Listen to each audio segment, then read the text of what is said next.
Hi everyone, this is my schema building lesson plan about snails.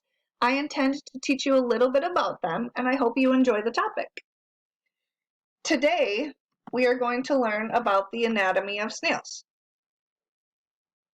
We're going to talk specifically about freshwater snails and then we will create our own anatomy photos. This is a freshwater snail. It is in the phylum Mollusca gastropoda.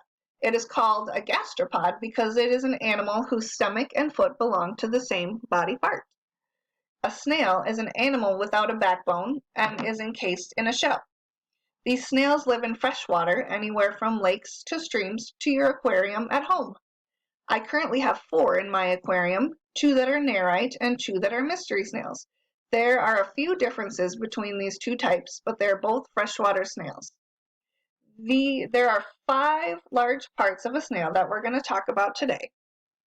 The shell, the head, the mouth, the tentacles, and the foot. Let's first talk about the shell. The shell is the hard part on top of the snail's foot, or body. A snail cannot live without its shell, just like humans cannot live without bones. It is an exoskeleton which protects it from predators such as salamanders, toads, and some types of birds.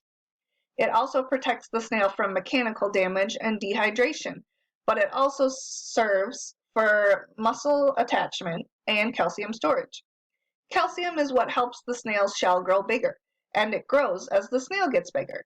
A freshwater snail's shell can grow up to 2 inches long. Next, we're going to talk about the head. It connects the foot and tentacles. It is soft, just as it looks to be, and has feelers on it for feeling around and tasting. These feelers help them search for food. What do snails eat, you ask? Most freshwater snails are herbivores, so they munch on dead organic matter. This is usually plants and algae. Now we'll talk about the snail's mouth. It is on the front of the head, and it is used to pick up whatever type of food the snail wants to eat. As I mentioned before, snails eat a lot of dead organic matter. There are lots of tiny teeth in the mouth, so when I said munch before, I really did mean it. The snail grinds its teeth back and forth on whatever it is eating so that it breaks down enough for them to swallow. Here we have the tentacles. They are on the top and bottom of the head. The bottom tentacles are used for smelling and to search for food. They are also used to help the snail get around and avoid obstacles. The top tentacles hold the snail's eyes. They are at the base of the tentacle, as you can see in the picture.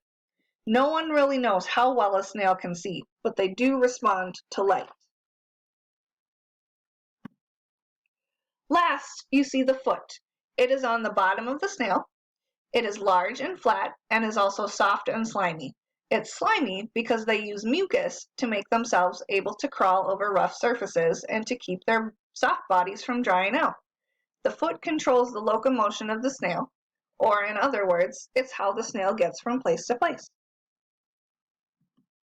The activity we're going to do is to label our own diagrams of freshwater snail using the 5 body parts we talked about: the shell, the head, the mouth, the tentacles, and the foot.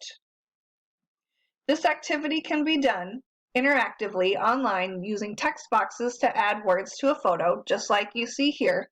Otherwise, it can be done in the form of creating a poster and labeling the parts. Thank you, everyone.